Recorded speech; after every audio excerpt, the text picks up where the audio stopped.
وقال عز وجل في موضع آخر أعوذ بالله السميع العليم من الشيطان الرجيم من همزه ونفخه ونفثه بسم الله الرحمن الرحيم إن إبراهيم كان أمة قانتا لله حنيفا ولم يكن من المشركين شاكرا لأنعمه اجتباه وهداه إلى صراط مستقيم.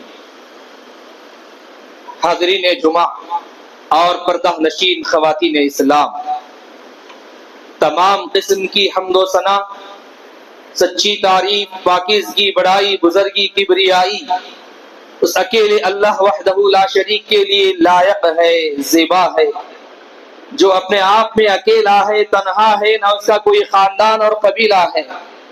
ہم تمام کی عبادتوں کا تنہا مستحق ہے. درود و سلام نازل ہو تمام انبیاء اکرام علیہم الصلاۃ والسلام پر، خصوصاً آخری نبی محمد الرسول اللہ صلی اللہ علیہ وسلم پر.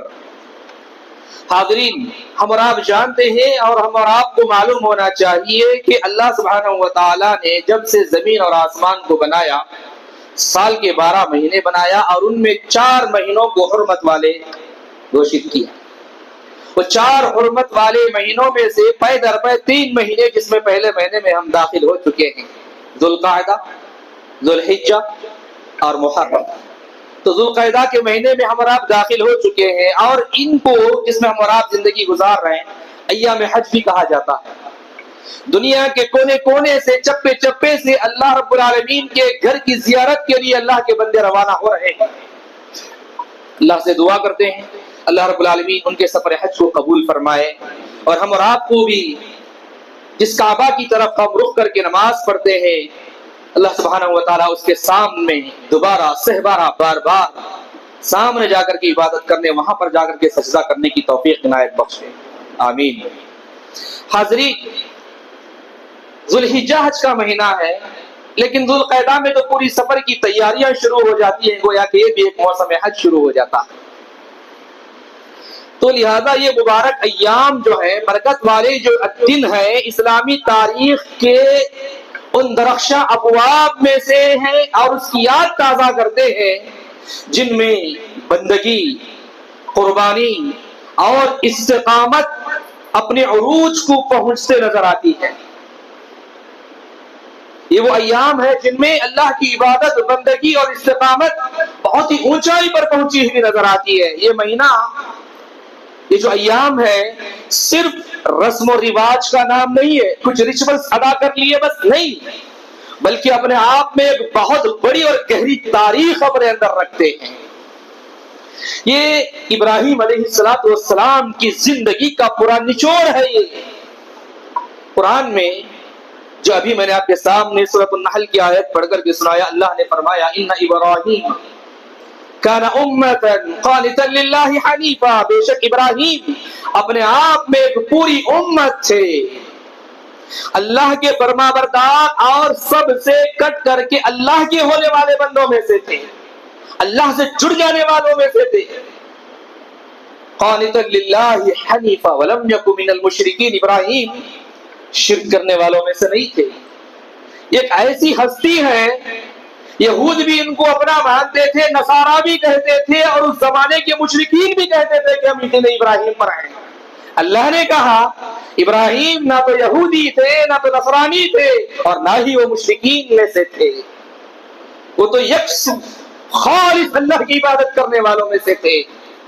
تو مجھے آپ کے سامنے بتانا یہ ہے کہ آج کے خطبہ جمعہ میں اسی موقع اور مناسبت سے جو حج کا سیزن ہے، کچھ باتیں ابراہیم علیہ السلام کی زندگی کے کچھ درخشاں پہلو، کچھ امپورٹنٹ چیزیں آپ کے سامنے میں ذکر کرنے کی کوشش کروں.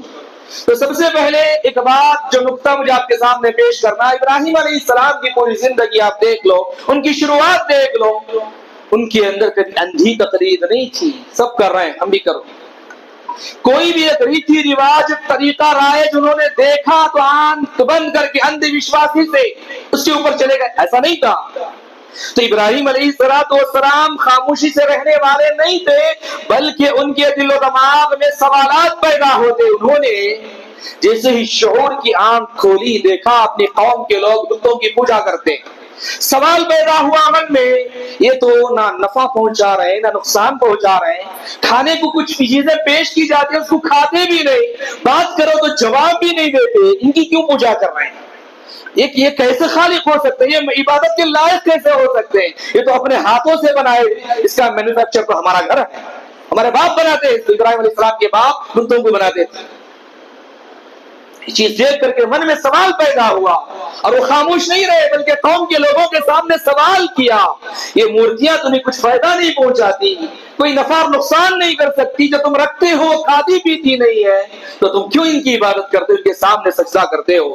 تو پھر اس کے بعد قوم کے لوگوں کو ثابت کرنے کے لیے ستاروں، چاند اور سورج سے دلائل اور مثالیں پیش کی، قوم کے لوگوں کے سامنے مثالیں پیش کی اور بتایا، یہ ثابت کیا کہ معبود وہ ہے جو کبھی غائب نہیں ہوتا، معبود وہ ہے جو کبھی غائب نہیں ہوتا، ان تمام کو پیدا کرنے والا وہ اللہ سبحانہ و تعالی ہے۔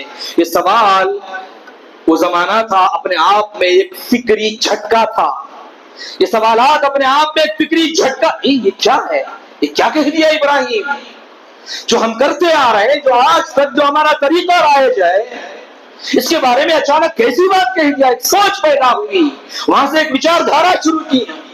ابراہیم علیہ السلام کا یہ سوال ایک فکری جھٹکا تھا ان لوگوں کے لیے۔ تو پھر اس کے بعد ابراہیم علیہ السلام نے اعلان کیا، کلم کلا، میں اپنا رخ اس ذات کی طرف کر لیا ہے میں نے جس نے آسمانوں اور زمین کو پیدا کیا۔ قرآن نے اس کی طرف اشارہ کرتے ہوئے بتایا، انی وجہت وجہی للذی فطر السماوات والارض، میں نے اپنا رخ اس کی طرف کیا ہے جس نے آسمانوں اور زمین کو پیدا کیا۔ یعنی کہ ایک چیز کا انکار کیا تو دلیل کے طور پر پیش بھی کیا، اور پھر اس کے بعد اس کی عبادت کرنی چاہیے وہ دلیل بھی پیش کی۔ تو پھر اس کے بعد یہ اسلوب ابراہیم علیہ السلام کا جو طریقہ ہے قرآن میں ذکر کیا گیا، یہ ہمیں سکھاتا ہے کہ دعوت دین کیسے کرنی چاہیے، حکمت، تدبر اور فطرت انسانی سے بالکل ہم آہنگ ہونا چاہیے۔ کچھ معلوم کر لیے، کچھ بول دیے، کچھ چل، ایسا نہیں ہوتا۔ اس زمانے کے تقاضے لوگوں ہمارے سامنے کون ہے، کس کے سامنے بات کرنا ہے، یہ طریقہ دیکھ کر کے ابراہیم علیہ السلام نے بات پیش کی۔ تو ویسے ہی میں زیادہ تفصیل میں نہیں جاتا، ایک دوسری بات آپ کے سامنے ذکر کروں گا۔ حق پر الحمدللہ ابراہیم علیہ السلام آ گئے، لوگوں کو دعوت بھی دی، لیکن ہم اور آپ جانتے ہیں کہ حق پر آ جانے کے بعد آزمائشوں کا دور شروع ہوتا ہے، مصیبتوں کے پہاڑ توڑے جاتے ہیں، لیکن وہ وقت ہوتا ہے کہ ہم استقامت دکھائیں۔ توحید زبان سے اقرار کا نام نہیں ہے، ایمان منہ سے کلمہ پڑھ لینے کا نام نہیں ہے، جاؤ کسی کو ڈرا کر کے کلمہ پڑھو وہ تو نہیں، اسلام اس چیز کا نام نہیں ہے۔ اسلام کس کا نام ہے؟ جو تم کہہ رہے ہو اس کا علم تمہیں ہو، فَاعْلَمْ أَنَّهُ لَا إِلَهَ إِلَّا اللَّهُ، فرسٹ اپنے آپ کو ایجوکیٹ کرو، اسلام کیا ہے، یہ کلمہ کیا ہے، تم سمجھتے ہو تو اس کے بعد اپنی زبان سے ادا کرو، تب وہ ویلیویبل ہوگا۔ ورنہ تو جو ذکر، اذکار، نمازیں، جو کچھ بھی تم پڑھتے ہو، اگر اس کا علم تو بھی نہیں ہے، اس کے بارے میں نالج تو بھی نہیں ہے، تو بیکار ہے، تو صرف لپ سروس ہے تمہاری زبان سے۔ تو بتانا کیا ہے، ابراہیم علیہ السلام کی زندگی میں بھی یہ حالات آنا شروع ہو گئے، یعنی کہ حق کی صدا جو ہے نا آسانی سے قبول نہیں کی جاتی، حق کی آواز کو آرام سے سب قبول کر لیں، ایسا ہوتا ہے کیا؟ نہیں، لوگ جس سوچ کے عادی ہیں ویسے ہی بات کرو تو سب سنیں گے، تھوڑا سا ان کی فکر کو جھٹکا لگے، جو سوچتے ہیں اس کو جھٹکا لگے، ایسی بات کرو دل ملا جائیں گے، آوازیں اٹھیں گی، مخالفت شروع ہوگی۔ ابراہیم علیہ السلام کے ساتھ یہی ہوا، تو ابراہیم علیہ السلام کے اوپر آزمائشیں شروع ہو گئی۔ جب ابراہیم علیہ السلام نے ان بتوں کو توڑ پھوڑ دیا، آپ جانتے ہیں نا، ان بتوں کو توڑ پھوڑ دیا اور پھر اس کے بعد دعوت و تبلیغ کا کام شروع کر دیا، تو اس وقت کا بادشاہ جو تھا نمرود، تو اس نے اور ابراہیم علیہ السلام کی قوم نے سب کے سبوں نے دشمنی کی، اور وہ دشمنی آگے بڑھتی چلی گئی۔ جانتے ہیں معاملہ اتنا گمبھیر ہو گیا، بات یہاں تک آگے بڑھ گئی، اتنا زیادہ ہو گیا کہ حضرت ابراہیم علیہ السلام کو آگ میں جلانے کا فیصلہ کیا۔ انگار میں جلا دو اس کو، دہتی آگ میں انڈھیل دو اس کو، ابراہیم علیہ السلام کو یہ فیصلہ لوگوں نے کیا، وقت کا بادشاہ بھی اور زمانے کے ان کی قوم کے لوگوں نے بھی۔ اب ہوا کیا، ابراہیم علیہ السلام ایک اعلیٰ توکل کی مثال اپنے آپ تھے. یہ وہ لمحہ تھا میرے بھائی میرے دوست، یہ وہ لمحہ تھا ابراہیم علیہ السلام کی زندگی کا جہاں انسان کی بے بسی اور اللہ سبحانہ و تعالیٰ کے اوپر کامل توکل اور اس کے اوپر بھروسہ اپنی انتہا کو پہنچا ہوا تھا، اپنے آخری لیول کو پہنچا ہوا تھا. آدمی بے بس ہے، وہ مجبور ہے، وہ کچھ نہیں کر سکتا. اللہ سبحانہ و تعالیٰ چاہے تو جو کچھ بھی چاہے وہ بدل سکتا ہے. تو ابراہیم علیہ السلام حسبنا اللہ و نعم الوکیل کی اعلیٰ عملی تفسیر بنے ہوئے تھے. میرے لیے بس وہی ہے، اسی پر میں نے بھروسہ کیا، میرا کارساز اللہ ہے، جیسے وہ میرے لیے راستہ منتخب کرے گا مجھے بہتر ہے. تو پھر اس کے بعد ابراہیم علیہ السلام کے ساتھ کیا ہوا بتانا یہ ہے کہ جب بندہ خلوص کے ساتھ اخلاص کے ساتھ حق پر ڈر جاتا ہے، جم جاتا ہے، تو قدرت بھی اس کی مددگار بن جاتی ہے. یاد رکھو توحید صرف زبان سے اقرار کرنے کا نام نہیں. تھوڑی سی گھر میں چپکلی آ گئی، ہاں کچھ بولنے گئے کرنٹ چلا گیا، نیا گھر میں داخل ہونے لگے، کوئی چیز اوپر سے گری، گھر میں الو پکار دیا، 4 کوے پکار لیے، ادھر پاخانے شروع ہو جاتے ہیں. کیا کی ہوگا، کدھر کی ہوگا وہ، ارے کوے میں، الو میں، کالے دھاگے میں، پتھر میں کیا جان ہے. تو بتانا کیا ہمارا ایمان کیا ہے. توکل کی اعلیٰ مثال پیش کرو. ابراہیم علیہ السلام کو لوگوں نے انگار میں پھینکنا چاہا، آگ جلا دی گئی اور اس کے آگ کے اندر ڈالنے کا فیصلہ کر لیا گیا. لوگ قریب بھی نہیں جا سکتے تھے.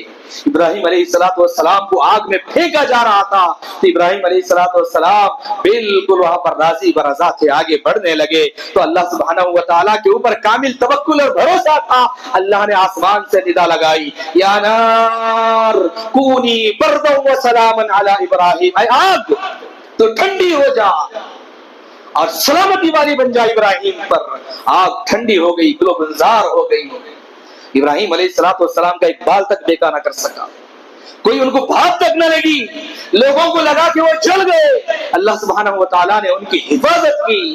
تو لہذا بتانا یہ ہے کہ دشمنیاں ہوں گی، پریشانیاں آئیں گی، مصیبتیں آئیں گی، ایسے میں ہم اور آپ کو استقامت کے ساتھ جم جانا ہے. یہ حج کے ایام چلو کچھ لاکھوں روپیہ پیسہ خرچ کرو تو جا کر کے ٹور مار کے آ جاؤ، یہ نہیں ہے. کچھ ریچولز کا موقع نہیں ہے. تو ابراہیم علیہ السلام کی زندگی کی یادگار ہے. ان کی زندگی میں سب سے بڑی چیز توحید ہے. توحید اور توکل کو ہم اور آپ کو سیکھنا ہوگا. یہ ایام آتے ہیں تو گویا کہ ایک ریفریشمنٹ کورس ہے یہ ہمارے لیے. ہماری توحید کو بوسٹ اور انرجی ہو ملنا. ہماری توحید جیسی تھی ویسی ہی رہی تو فائدہ کیا ہے اس کا. تو بتانا یہی ہے. تو یہ واقعہ ابراہیم علیہ السلام کی زندگی میں جو آپ کا واقعہ ہوا، اس بات کا روشن ثبوت ہے کہ جو شخص اللہ کے لیے کھڑا ہو جائے گا نا، جو شخص اللہ پر توکل اور بھروسہ کرے گا، اس کے اوپر کھڑا ہو جائے گا، اللہ سبحانہ و تعالیٰ کائنات کے قوانین کو بدل دیں گے. اس دنیا جس قانون سے چلتی ہے اس قانون کو بدل دیں گے اللہ سبحانہ و تعالیٰ. آگ کا کام جلانا ہے، جلائے گی نہیں، وہ کوئی ذرہ برابر بھی تکلیف نہیں پہنچائے گی. تو ابراہیم علیہ السلام کی زندگی کا ایک اور باب، ان کی زندگی کا ایک اور درخشاں پہلو آپ کے سامنے میں پیش کرتا ہوں، وہ ہے ہجرت. ہجرت کیا ہے؟ سب سے بڑھ کر کے اللہ کی محبت میرے لیے ہے، یہ دل میں آ جانا ہے. ابراہیم علیہ السلام اللہ کے حکم پر عراق سے نکلے، اپنے گھر کو چھوڑا، خاندان کو چھوڑا، قبیلے کو چھوڑا، ملک شام سے بھی نکلے اور پھر مکہ کو گئے. مکہ کی بے آب و گیاہ وادی میں لے جا کر کے اپنی بیوی بچوں کو بسایا. کچھ نہیں ہے وہاں پر، کچھ نہیں ہے. سارے انتظامات ہیں ہمارے پاس، ہمارے گھروں میں تقریباً مہینوں کی فیسلٹیز ہے. اس کے باوجود بھی ڈر ہے، خوف ہے.